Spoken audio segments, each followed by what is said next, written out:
ಎಲ್ಲರಿಗೂ ನಮಸ್ಕಾರ ಸ್ನೇಹಿತರೆ ಹೈಕೋರ್ಟ್ದಿಂದ ನೇಮಕಾತಿ ಹೊಸ ಸೂಚನೆ ಬಿಡುಗಡೆಯಾಗಿದೆ.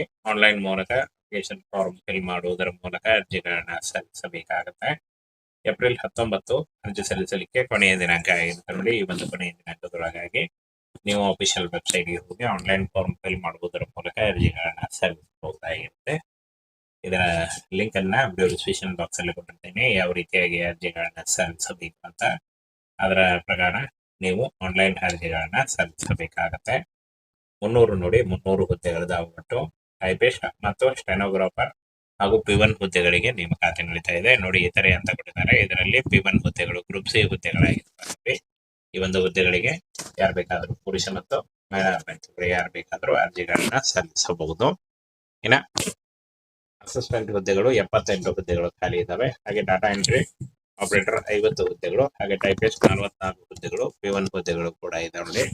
ಇನ್ನು ಈ ಒಂದು ಹುದ್ದೆಗಳ ಬಗ್ಗೆ ಆಯ್ಕೆ ಪ್ರಕ್ರಿಯೆ, ಪರೀಕ್ಷಾ ಮಾದರಿ ಹಾಗೂ ವೇತನ ಮತ್ತು ಪ್ರಮುಖ ದಿನಾಂಕಗಳು ಸಂಪೂರ್ಣ ಮಾಹಿತಿ ವಿಡಿಯೋದಲ್ಲಿ ಇರುತ್ತೆ ನೋಡಿ. ವಿಡಿಯೋನ ಕೊನೆವರೆಗೆ ನೋಡಿ. ಇನ್ನ ಫ್ರೆಂಡ್ಸ್, ಈ ಒಂದು ಹುದ್ದೆಗಳಿಗೆ ಶೈಕ್ಷಣಿಕ ಅರ್ಹತೆ ನೋಡಿ, SLC 10th PUC ಹಾಗೂ ಡಿಗ್ರಿ ಮಾಡಿದಂತಹ ಅಭ್ಯರ್ಥಿಗಳು ಅರ್ಜಿಗಳನ್ನ ಸಲ್ಲಿಸಬಹುದು. ಹಾಗೆ ಇನ್ನ CBT ಪ್ರಕಾರ ಕಂಪ್ಯೂಟರ್ ಬೇಸ್ಡ್ ಟೆಸ್ಟ್ ಪ್ರಕಾರ ಇರುತ್ತೆ ನೋಡಿ, ಪರೀಕ್ಷೆ ಇರುತ್ತೆ. ಹಾಗೆ ಕೌಶಲ್ಯ ಪರೀಕ್ಷೆ ಕೂಡ ಇರುತ್ತೆ. ಈ ರೀತಿಯಾಗಿ ನೀವು ಅರ್ಜಿಗಳನ್ನ ಸಲ್ಲಿಸಬಹುದಾಗುತ್ತೆ. ಅಂದ್ರೆ ಆನ್ಲೈನ್ ಅರ್ಜಿಗಳನ್ನ ಸಲ್ಲಿಸಬೇಕಾಗತ್ತೆ. ಹಾಗೇನ ಏನು ಒಂದು ಹುದ್ದೆಗಳನ್ನ ನೋಡ್ತಾರೆ, section officer, senior system operator, computer operator, data entry operator, ಸಹಾಯಕ ಗ್ರಂಥಪಾಲಕ ದರ್ಜೆ 2, ಬೆರಳಚ್ಚುಗಾರ, ನಕಲುಗಾರರು, ಈ ಇಷ್ಟೊಂದು ಹುದ್ದೆಗಳು ನೋಡಿ. ಈ ಒಂದು ಹುದ್ದೆಗಳಿಗೆ ಆಯ್ಕೆ ಮಾಡಿಕೊಂಡು ನೀವು ಅರ್ಜಿಗಳನ್ನ ಸಲ್ಲಿಸಬಹುದಾಗಿರುತ್ತೆ. ಹಾಗೆ ಒಟ್ಟು 300 ಹುದ್ದೆಗಳಿದ್ದಾವೆ. ಅಧಿಕೃತ ವೆಬ್ಸೈಟ್ ಇದು ನೋಡಿ, ಅಧಿಕೃತ ವೆಬ್ಸೈಟ್ ಆಗಿರುತ್ತೆ. ಈ ಒಂದು ಅಫಿಷಿಯಲ್ ವೆಬ್ಸೈಟ್ ನ ಓಪನ್ ಮಾಡಿ ನೀವು ಡೈರೆಕ್ಟ್ ಆಗಿ ಅರ್ಜಿಗಳನ್ನ ಸಲ್ಲಿಸಬಹುದು. ಇನ್ನು ಶೈಕ್ಷಣಿಕ ಅರ್ಹತೆ ನೋಡಿ, 18 ರಿಂದ 42 ವರ್ಷದ ಒಳಗಿನವರಾಗಿರ್ಬೇಕಾಗುತ್ತೆ. OBC ಅಭ್ಯರ್ಥಿಗಳಿಗೆ 3 ವರ್ಷ, SC ಅಭ್ಯರ್ಥಿಗಳಿಗೆ 5 ವರ್ಷ ಹಾಗೂ PWD ಅಭ್ಯರ್ಥಿಗಳಿಗೆ 10 ವರ್ಷಗಳ ವಯೋಮಿತಿ ಸರ್ಟಿಫಿಕೇಟ್ ಕೂಡ ಇರುತ್ತೆ.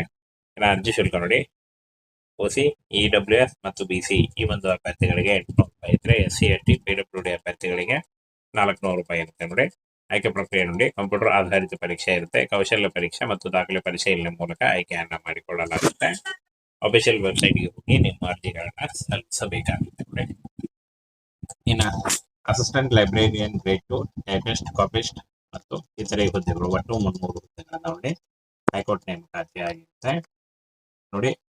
ಫ್ರೆಂಡ್ಸ್, ಇಲ್ಲಿ ಕಾಣಿಸ್ತಾ ಇದೆ ನೋಡಿ, ವಿಭಾಗ ಅಧಿಕಾರಿಗಳು, ಹಿರಿಯ ವ್ಯವಸ್ಥೆ ಅಧಿಕಾರಿ, ಕಂಪ್ಯೂಟರ್ ಆಪರೇಟರ್, ಸಹಾಯಕ ಗ್ರಂಥಪಾಲಕ ಮತ್ತು ಗ್ರಂಥಪಾಲಕ ದರ್ಜೆ 2, UD ಸ್ಟೆನೋಗ್ರಾಫರ್, ಸಹಾಯಕ ಪರೀಕ್ಷಕ, ಬೆರಳಚ್ಚುಗಾರ, ನಕಲುಗಾರ, ಡಾಟಾ ಎಂಟ್ರಿ ಆಪರೇಟರ್ ಮತ್ತು ಸ್ಟೆನೋಗ್ರಾಫರ್, ಕಚೇರಿ ಅಧೀನ ನೋಡಿ. ಇಷ್ಟೊಂದು ಹುದ್ದೆಗಳಿದ್ದಾವೆ. ಈ ಒಂದು ಹುದ್ದೆಗಳಿಗೆ ಆಯ್ಕೆ ಮಾಡಿಕೊಂಡು ನೀವು ಅರ್ಜಿಗಳನ್ನ ಸಲ್ಲಿಸಬೇಕಾಗುತ್ತೆ. ಏಪ್ರಿಲ್ 19 ಅರ್ಜಿ ಸಲ್ಲಿಸಲಿಕ್ಕೆ ಕೊನೆಯ ದಿನಾಂಕ ಆಗಿರುತ್ತೆ ನೋಡಿ. ಈ ಒಂದು ಕೊನೆಯ ದಿನಾಂಕದೊಳಗಾಗಿ ನೀವು ಈ ಒಂದು ಹುದ್ದೆಗಳಿಗೆ ಅರ್ಜಿಗಳನ್ನ ಸಲ್ಲಿಸಬೇಕಾಗುತ್ತೆ ನೋಡಿ. ಹಾಗೇನ ಫ್ರೆಂಡ್ಸ್, ಈ ಒಂದು ಹುದ್ದೆಗಳಿಗೆ ಅರ್ಜಿ ಶುಲ್ಕವನ್ನ ಇರುತ್ತೆ. ಇನ್ನ ಫ್ರೆಂಡ್ಸ್, ಈ ಒಂದು ಹುದ್ದೆಗಳ ಬಗ್ಗೆ ನೋಟಿಫಿಕೇಶನ್ ನಮ್ಮ ಟೆಲಿಗ್ರಾಮ್ ಚಾನಲ್ ಇರುತ್ತೆ. ಹಾಗೆ ಆನ್ಲೈನ್ ಅರ್ಜಿ ಸಲ್ಲಿಸುವ ಲಿಂಕ್ ವಿಡಿಯೋ ಡಿಸ್ಕ್ರಿಪ್ಷನ್ ಬಾಕ್ಸ್ ಅಲ್ಲಿ ಇರುತ್ತೆ ನೋಡಿ. ಸ್ನೇಹಿತರೆ, ಹೈಕೋರ್ಟ್ದಿಂದ ನೇಮಕಾತಿ ಹೊಸ ಸೂಚನೆ ಬಿಡುಗಡೆಯಾಗಿದೆ. ಆನ್ಲೈನ್ ಮೂಲಕ ಅಪ್ಲಿಕೇಶನ್ ಫಾರ್ಮ್ ಫಿಲ್ ಮಾಡುವುದರ ಮೂಲಕ ಅರ್ಜಿಗಳನ್ನ ಸಲ್ಲಿಸಬೇಕಾಗುತ್ತೆ.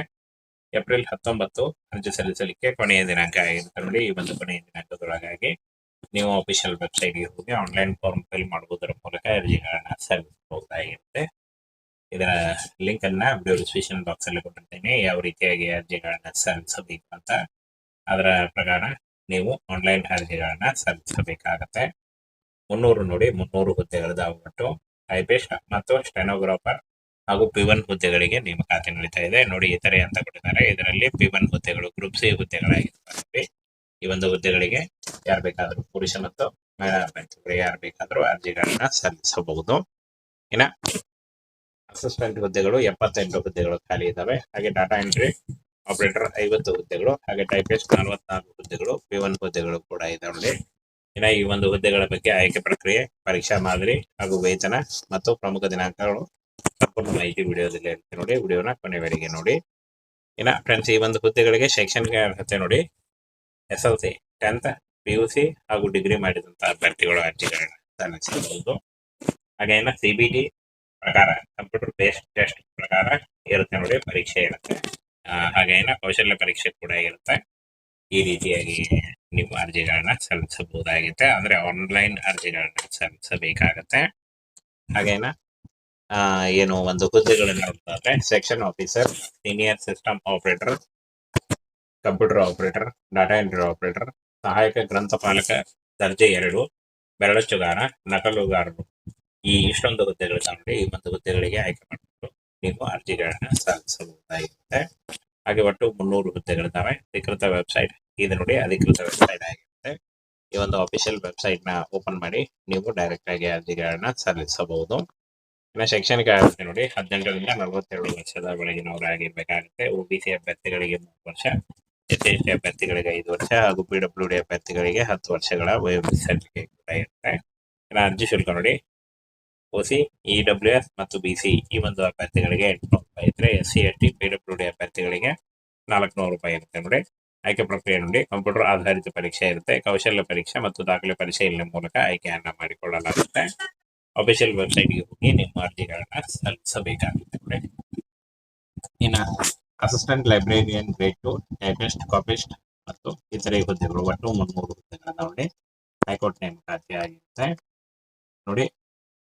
ಇಲ್ಲಿ ಕಾಣಿಸ್ತಾ ಇದೆ ನೋಡಿ, ವಿಭಾಗ ಅಧಿಕಾರಿಗಳು, ಹಿರಿಯ ವ್ಯವಸ್ಥೆ ಅಧಿಕಾರಿ, ಕಂಪ್ಯೂಟರ್ ಆಪರೇಟರ್, ಸಹಾಯಕ ಗ್ರಂಥಪಾಲಕ ಮತ್ತು ಗ್ರಂಥಪಾಲಕ ದರ್ಜೆ 2, UD ಸ್ಟೆನೋಗ್ರಾಫರ್, ಸಹಾಯಕ ಪರೀಕ್ಷಕ, ಬೆರಳಚ್ಚುಗಾರ, ನಕಲುಗಾರ, ಡಾಟಾ ಎಂಟ್ರಿ ಆಪರೇಟರ್ ಮತ್ತು ಸ್ಟೆನೋಗ್ರಾಫರ್, ಕಚೇರಿ ಅಧೀನ ನೋಡಿ. ಇಷ್ಟೊಂದು ಹುದ್ದೆಗಳಿದ್ದಾವೆ. ಈ ಒಂದು ಹುದ್ದೆಗಳಿಗೆ ಆಯ್ಕೆ ಮಾಡಿಕೊಂಡು ನೀವು ಅರ್ಜಿಗಳನ್ನ ಸಲ್ಲಿಸಬೇಕಾಗುತ್ತೆ.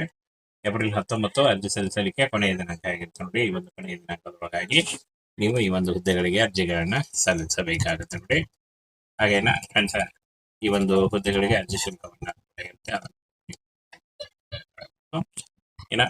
ಈ ಒಂದು ಹುದ್ದೆಗಳ ಬಗ್ಗೆ ನೋಟಿಫಿಕೇಶನ್ ನಮ್ಮ ಟೆಲಿಗ್ರಾಮ್ ಚಾನಲ್ ಇರುತ್ತೆ. ಹಾಗೆ ಆನ್ಲೈನ್ ಅರ್ಜಿ ಸಲ್ಲಿಸುವ ಲಿಂಕ್ ವಿಡಿಯೋ ಡಿಸ್ಕ್ರಿಪ್ಷನ್ ಬಾಕ್ಸ್ ಅಲ್ಲಿ ಇರುತ್ತೆ ನೋಡಿ.